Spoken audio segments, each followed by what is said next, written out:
सबसे पहले जिस सीट की हम बात करेंगे वो है आरा विधानसभा।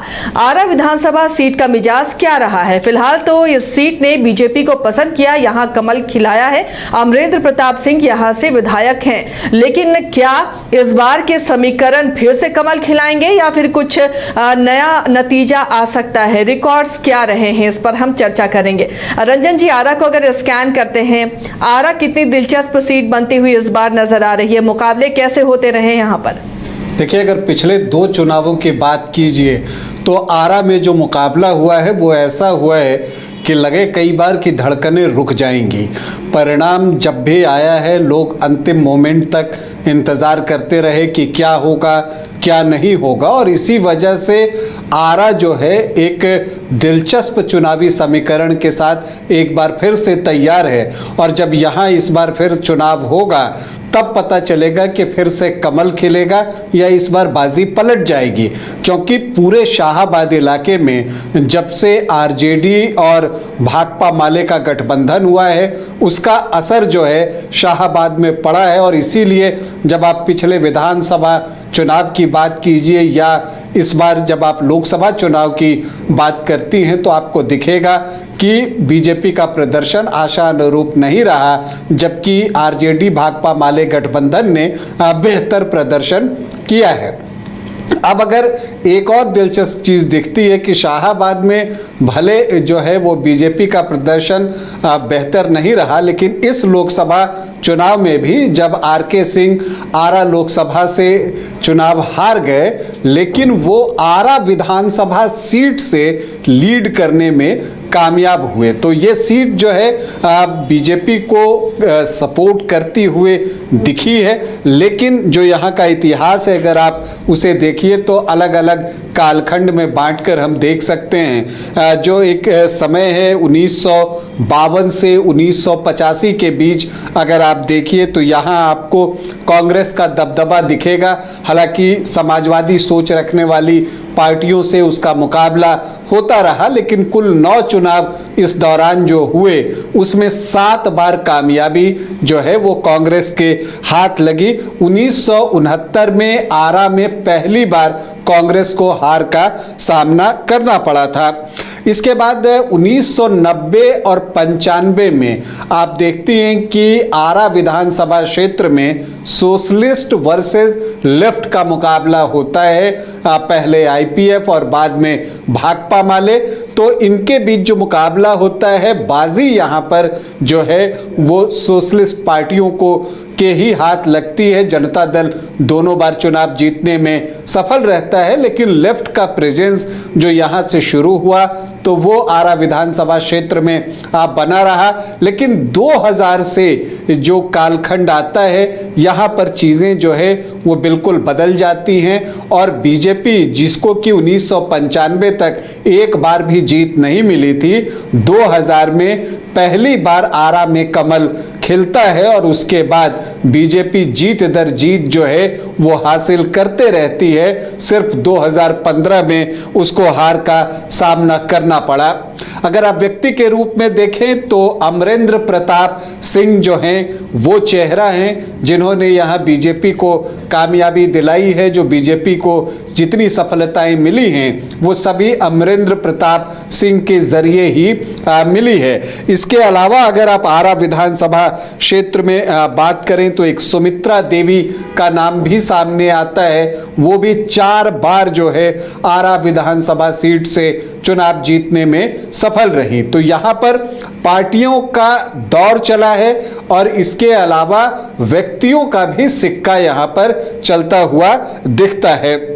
देखिए, अगर आप बात कीजिएगा तो 1952 से 1962 तक आरा 2 विधानसभा क्षेत्र में बटा हुआ था, एक आरा और एक आरा मुफस्सिल। लेकिन 1967 में आरा मुफस्सिल को आरा विधानसभा क्षेत्र में मर्ज कर दिया गया। 1952 में जब चुनाव हुआ था तो आरा मुफस्सिल के साथ आरा टाउन विधानसभा का नाम था, लेकिन 1957 से आरा के नाम से ही चुनाव हो रहा है। यहाँ के पहले विधायक रंग बहादुर प्रसाद हैं। कुल 17 चुनाव अब तक हुए हैं, जिसमें कांग्रेस को 7 बार कामयाबी मिली है। आखिरी बार 1985 में बीजेपी 5 बार इस सीट पर कमल खिलाने में सफल रही है, तो जनता दल यहाँ से 2 बार चुनाव जीता है। आरजेडी का लालटेन भी 1 बार जला है, तो जनता पार्टी और संयुक्त सोशलिस्ट पार्टी ने भी 1-1 बार कामयाबी हासिल की है। अमरेंद्र प्रताप सिंह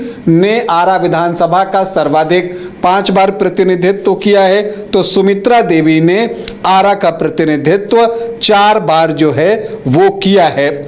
अब अगर आखिरी 3 चुनाव की हम यहाँ पर बात करें तो जब 2010 और 15 में हम देखते हैं तो बीजेपी बनाम आरजेडी का एक मुकाबला यहाँ पर दिखता है, जिसमें कि लेफ्ट तीसरा कोण बनाने की कोशिश करता हुआ दिखा है। 2010 में अमरेंद्र प्रताप सिंह तब सिटिंग विधायक थे 3 बार के, उन्होंने जो है 56,504 वोट लाए, 49.81%, और यहाँ पर एलजेपी दूसरे स्थान पर रहा था। श्री कुमार सिंह, उनको 37,564 वोट मिले थे, 33.12%, और मोहम्मद जावेद इकबाल कांग्रेस प्रत्याशी थे, उनको 2,717 वोट मिले थे, 2.4% वोट, और मीना तिवारी भाकपा माले की प्रत्याशी थी, जिनको 5,314 वोट आए थे, 4.69% वोट। तो इसमें जो बाजी है वो अमरेंद्र प्रताप सिंह ने मारी, 18,940 वोटों से चुनाव जीतने में सफल रहे। फिर 2015 आता है, महागठबंधन बनता है, आरजेडी, जेडीयू, कांग्रेस एक साथ एक ही बैनर के नीचे चुनाव लड़ने के लिए उतरती है। सामने अमरेंद्र प्रताप सिंह सिटिंग विधायक थे, आरजेडी यहां से मोहम्मद नवाज आलम को टिकट देती है, और मोहम्मद नवाज आलम जो है 70,004 वोट लाने में कामयाब होते हैं, 44.94% वोट। और सामने अमरेंद्र प्रताप सिंह कड़ा मुकाबला करते हैं, 69,338 वोट, 44.51% वोट। तो मतलब आधे प्रतिशत से भी कम के मार्जिन से अमरेंद्र प्रताप सिंह ये चुनाव हारते हैं। मोहम्मद नवाज आलम 666 वोटों से चुनाव जीतने में सफल होते हैं, जबकि भाकपा माले के कयूमुद्दीन अंसारी 5,035 वोट लेकर आते हैं, 3.24%। फिर 2020 आता है, जेडीयू की वापसी होती है एनडीए फोल्डर में, लेकिन चुनाव लड़ने के लिए बीजेपी से अमरेंद्र प्रताप सिंह ही उतरते हैं।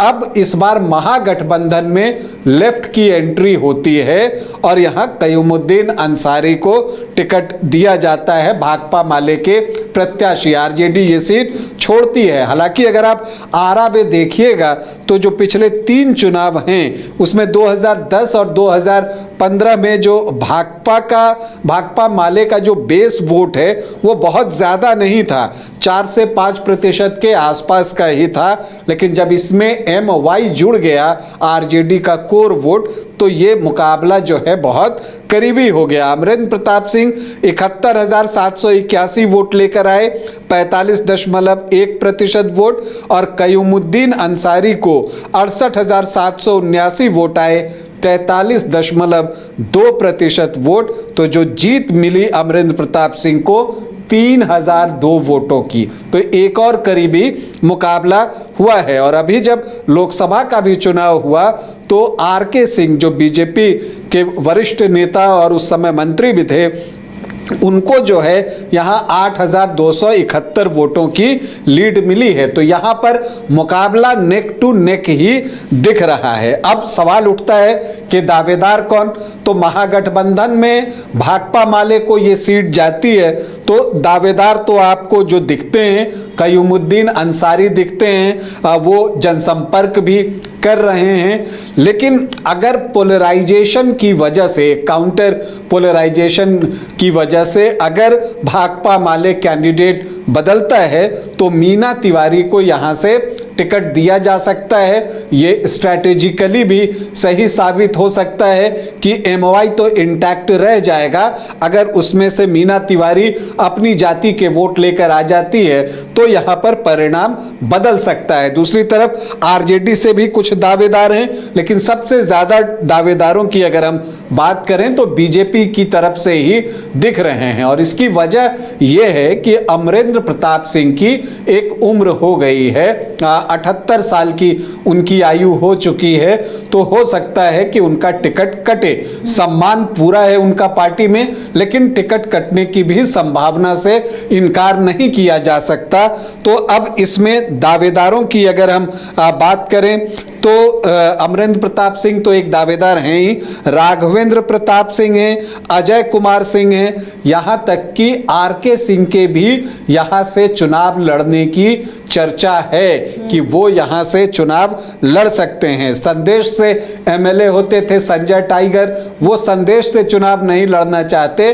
अगर उनको आरा में अवसर मिला तो वो यहां से लड़ना चाहते हैं। डॉक्टर कन्हैया सिंह हैं और दिनारा से राजेंद्र सिंह को लगता है कि अगर वहां टिकट कटता है तो आरा वो सीट है जहां पर वो चुनाव लड़ सकते हैं। तो एक दावेदारी उनकी भी दिखती है। इन सब के बीच इतने सारे दावेदार हैं तो जेडीयू के भी दावेदार हैं और वशिष्ठ नारायण सिंह के बेटे जो हैं वो यहां से एक दावेदारी कर सकते हैं। या तो वो यहां से चुनाव लड़ें या डुमराव से चुनाव लड़ें, ये देखना दिलचस्प होगा। अब अगर हम यहाँ के जातीय समीकरण को देखें, हालांकि जनसुराज से भी कुछ लोग हैं, लेकिन तरारी में जो जनसुराज का प्रदर्शन हुआ था बाई इलेक्शन में वो बहुत अच्छा नहीं गया था भोजपुर में, और 3.48% वोट ही उनको आए थे। तो अब इतना वक्त गुजर जाने के बाद जनसुराज का कितना इम्पैक्ट है वो आरा सीट पर वो वक्त आने पर पता चलेगा। अगर यहाँ के जातीय समीकरण को हम देखें जो कि एक अनुमान पर आधारित है, तो अनुसूचित जाति के वोटर्स 12.1% हैं, मुस्लिम 11.7% हैं, यादव 15 से 17% हैं। तो लगभग 27 से 28% एमओवाई का इक्वेशन जो है वो यहाँ पर बनता है। राजपूत 14 से 16% हैं, भूमिहार 7 से 8% हैं, ब्राह्मण 5 से 6% हैं और यहाँ पर कायस्थ भी हैं 3.5 से 4%। तो 30 से 32% जो है वो सामान्य जाति का आंकड़ा पहुंचता है। कुशवाहा 7.5 से 8.5%, वैश्य भी जो हैं 8 से 10% के आसपास हैं। तो अगर आप देखिए तो जो जातियां एनडीए को परंपरागत रूप से वोट करती हैं वो 45 से 47% के आसपास हैं। अदर ओबीसी ईबीसी भी यहां पर 12 से 14% के आसपास दिखते हैं। तो इसमें जो चूंकि यहां भाकपा माले चुनाव लड़ता है तो अनुसूचित जाति के वोटों में जो उसका हिस्सा होता है वो बड़ा होता है, और जो अदर ओबीसी ईबीसी की आप बात करती हैं वहां पर भी भाकपा माले का चंक जो है वो बड़ा निकलता है। और यही वजह है कि यहां पर बिल्कुल कांटे का मुकाबला होता है। तो इस बार भी आरा में जो है एक कांटे के मुकाबले की ही उम्मीद की जा रही है। यही इतिहास भी बता रहा है पिछले 2 चुनाव से कि बहुत क्लोज फाइट यहां पर हुई है। तो जब कांटे का मुकाबला होता है तो बाजी किसी के भी हाथ लग सकती है। डिफरेंस कम हो रहा है तो ऐसा लग रहा है कि धीरे धीरे ये डिफरेंस कहीं पट ना जाए और कोई दूसरा गठबंधन राज ना करे। या बिल्कुल, अगर जैसा मैंने कहा कि मार्जिन बहुत कम बच गया है, पिछली बार भी 1.9% का डिफरेंस है। कहने का मतलब कि आमने सामने की लड़ाई में 1% वोट भी इधर से उधर शिफ्ट हो जाए तो परिणाम बदल जाएगा। तो यही देखना है कि यहाँ पर बीजेपी जो है जीत का छक्का लगाती है या महागठबंधन इस बार बाजी पलट देता है। तो ये आरा की जंग और बहुत दिलचस्प इस बार मुकाबला यहाँ पर बनता हुआ नजर आ रहा है, क्योंकि महागठबंधन लगातार वो जो गैप होता है जीत का आंकड़ा उसे कम करता हुआ नजर आ रहा है। तो इस बार के मुकाबले क्या नतीजे लाएंगे, इस पर हमारी नजर भी बनी रहेगी।